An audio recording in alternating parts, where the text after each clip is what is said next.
The next question is 9 metre ಉದ್ದ 4 metre ಅಗಲವಿರುವ ನೆಲಕ್ಕೆ ಹಾಕಲು 1 ಮೀಟರ್ ಅಳತೆಯ ಚೌಕಾಕಾರದ ಕನಿಷ್ಠ ಎಷ್ಟು ಟೈಲ್ಸ್ಗಳು ಬೇಕಾಗುತ್ತವೆ? ಓಕೆ, ನೋಡಿ ಏನಿದೆ, ಒಂದು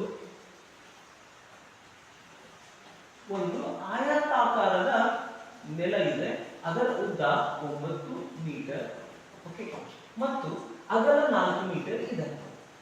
ಈ ಆಕೃತಿಯ ನೆಲಕ್ಕೆ ಏನ್ ಮಾಡ್ತಿದ್ದಾರೆ ಅಂದ್ರೆ 1 ಮೀಟರ್ ಅಳತೆಯ ಚೌಕಾಕಾರದ ಟೈಲ್ಸ್ ಗಳನ್ನ ಹಾಕ್ತಿದ್ದಾರೆ.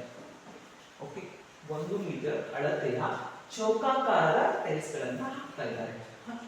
ಓಕೆ, ಈಗ ಈ ರೂಮ್ಗೆ ಓಕೆ ಈ ಚೌಕಾಕಾರದ ಟೈಲ್ಸ್ ಗಳನ್ನ ಎಷ್ಟು ಹಾಕ್ತಾರೆ ಅಂತ ಕೇಳ್ತಿದ್ದಾರೆ. ಬೇಕಾಗುವಂತ ಟೈಲ್ಸ್ ಗಳ ಸಂಖ್ಯೆ. ಈ ರೀತಿ ಪ್ರಶ್ನೆಗಳು ಬಂದಾಗ ಏನ್ ಮಾಡ್ಬೇಕು ಅಂತಂದ್ರೆ ಟೈಲ್ಸ್ ಗಳ ಸಂಖ್ಯೆ, ಓಕೆ, ಟೈಲ್ಸ್ ಗಳ ಸಂಖ್ಯೆ ಸಮವಾಗಿದೆ ಓಕೆ ನೆಲದ ವಿಸ್ತೀರ್ಣ.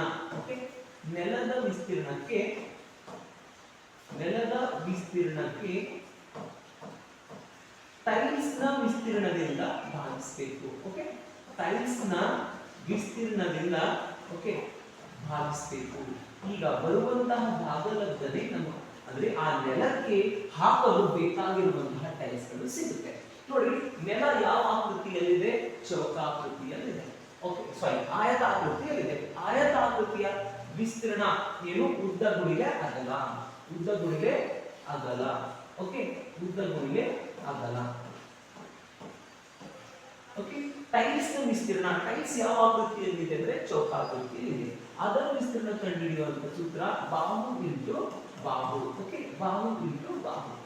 ಈಗ ಈ ಫಾರ್ಮುಲೆಯಲ್ಲಿ ಸಬ್ಸ್ಟಿಟ್ಯೂಟ್ ಮಾಡಿ. ನೋಡಿ, ಉದ್ದ 9 ಮೀಟರ್. ಓಕೆ, ಉದ್ದ 9 ಮೀಟರ್, ಅಗಲ 4 ಮೀಟರ್ ಇದೆ. ಚೌಕಾಕಾರದ ಬಾಹುವಿನ ಅಳತೆ ಎಷ್ಟು? 1 ಮೀಟರ್ ಇಂಟು 1 ಮೀಟರ್. ಓಕೆ, ಏನಾಗ್ತದೆ? ಮೀಟರ್ ಮೀಟರ್ ಕ್ಯಾನ್ಸಲ್ ಆಗುತ್ತೆ, ಮೀಟರ್ ಮೀಟರ್ ಕ್ಯಾನ್ಸಲ್ ಆಗುತ್ತೆ. 9 4 36, ಛೇದದಲ್ಲಿ 1 ಬರುತ್ತದೆ. 36 36. ಅಂದ್ರೆ ಟೈಲ್ಸ್ ಗಳ ಸಂಖ್ಯೆ, ಬೇಕಾಗಿರುವಂತಹ ಟೈಲ್ಸ್ ಗಳ ಸಂಖ್ಯೆ ಎಷ್ಟು ಅಂತಂದ್ರೆ 36. ಬೇಕಾಗಿರುವಂತಹ ಟೈಲ್ಸ್ ಗಳ ಸಂಖ್ಯೆ 36. ಹೀಗಾಗಿ ಸರಿಯಾದ ಉತ್ತರ ಯಾವುದಾಗಿದೆ ಅಂದ್ರೆ ಆಪ್ಷನ್ ಬಿ ಸರಿಯಾದಂತಹ ಉತ್ತರ. ಓಕೆ, ಅರ್ಥ ಆಗಿದೆಯಲ್ಲ?